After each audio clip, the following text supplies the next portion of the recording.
Halo semuanya, perkenalkan nama saya Ikadek Raimerta Setiabudi dengan NIM 230040150. Pada video ini, saya dan teman sekelompok saya yang bernama Made Dwi Maesa Parama Arta dengan NIM 230040123 akan menjelaskan proyek backend sederhana berbasis PHP murni dengan pendekatan OOP atau Object Oriented Programming. Nah, mari kita mulai dari bagian kelas atau modelnya terlebih dahulu. Di sini terdapat kelas atau model database.php, yang dimana kode ini mendefinisikan sebuah kelas yang bernama database yang bertugas menangani seluruh proses di awal dalam pengelolaan database MySQL. Dan di dalamnya, kelas ini terdapat properti koneksi serta konfigurasi seperti host, username, password, dan nama database-nya. Saat objek database dibuat, konstruktor akan otomatis menghubungkan ke server MySQL, kemudian membuat database dengan nama was_backend jika belum ada, serta langsung mengaktifkannya. Selanjutnya, metode createTable dipanggil untuk membuat dua tabel utama, yaitu tabel user dan juga tabel produk apabila belum tersedia.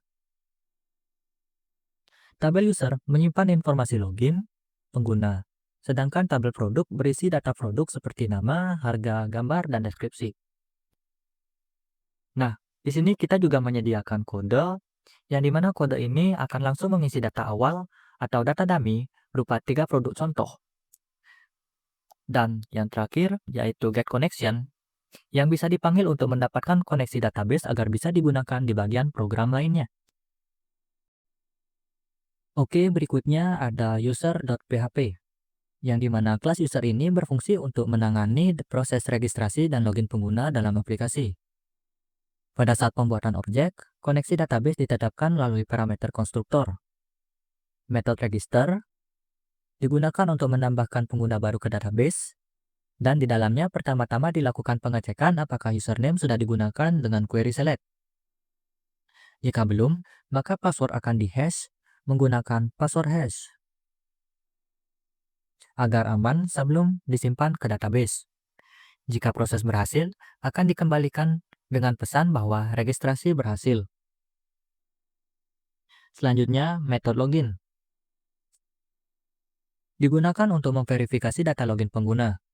Fungsi ini mencari user berdasarkan username, kemudian mencocokkan password yang dimasukkan dengan yang ada di database menggunakan password verify. Jika cocok, maka informasi user seperti ID dan nama akan dikembalikan bersama status login berhasil. Nah, dengan kelas ini, sistem autentikasi menjadi lebih aman dan struktur.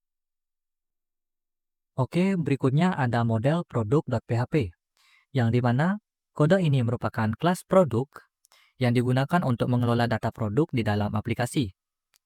Kelas ini menerima parameter koneksi database melalui konstruktor, sehingga dapat digunakan untuk menjalankan berbagai operasi database.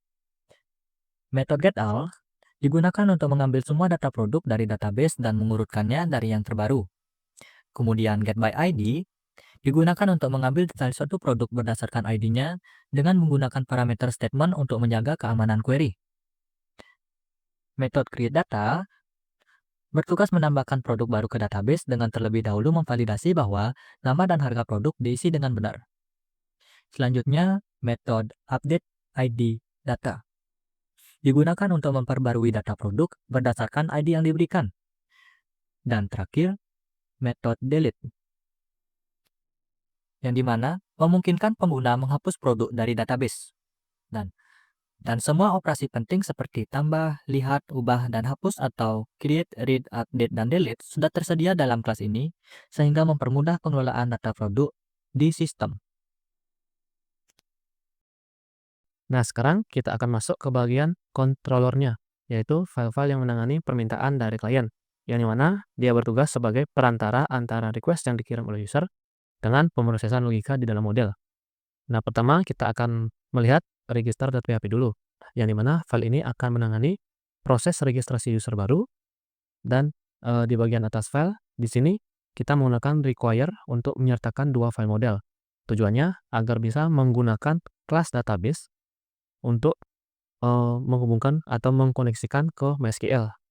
Dan kita juga menggunakan kelas user untuk menjalankan logika registrasi. Nah, lalu untuk pertama kita isikan validasi dulu bahwa Untuk mengakses register atau menggunakan register.php ini, metode yang disediakan atau diizinkan hanya metode post. Jika selain itu, maka akan muncul error message metode tidak diizinkan. Nah, selanjutnya kita akan mengambil data JSON dari input dan mengubahnya menjadi array menggunakan JSON decode. Yang dimana kemudian kita lakukan validasi. Di sini kita cek apakah field nama, user, name, dan juga password itu sudah diisi atau belum.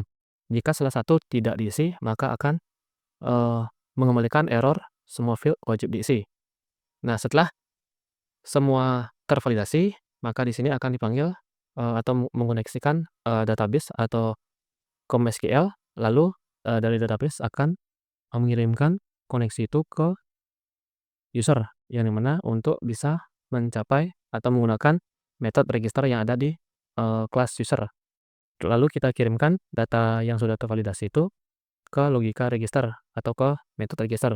Nanti hasil berupa respon akan ditangkap atau dikembalikan kembali dan disimpan dan dalam format JSON dengan JSON encode. Nah, selanjutnya kita akan masuk ke login.php ya, yang dimana hampir mirip namun fungsi untuk proses login user. Nah, sama seperti sebelumnya, kita require untuk database dan juga user. Setelah itu kita validasi metode yang diizinkan hanya post, lalu kita menerima input dari user.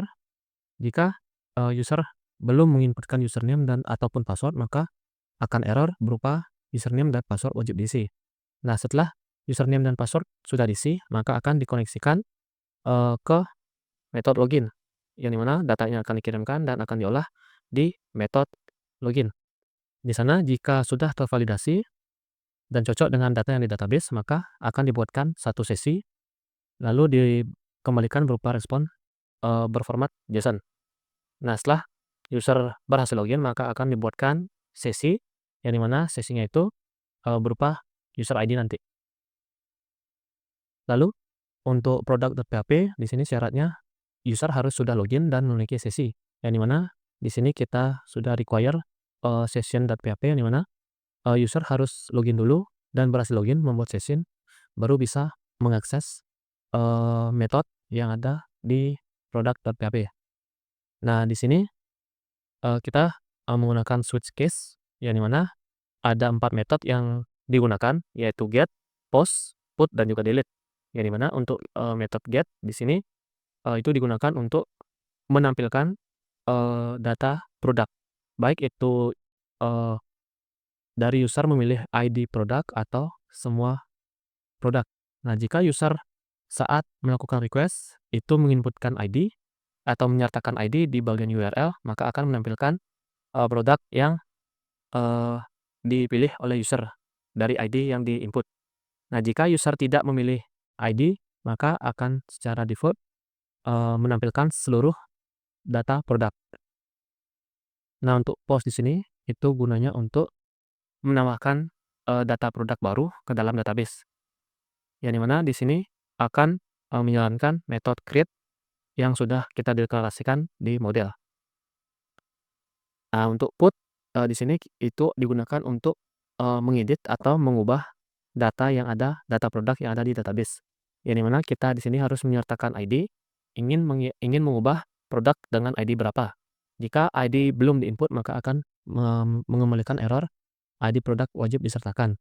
Nah, di sini kita akan menangkap input dari user yang dimana nanti akan mengembalikan respon berupa JSON dan akan menjalankan metode update juga berdasarkan ID yang dipilih oleh user. Nah, terakhir untuk metode delete di sini gunanya untuk menghapus satu produk yang secara default itu harus dipilih oleh user berdasarkan ID produk. Jika ID tidak diinputkan, maka akan ada error message berupa ID produk wajib disertakan.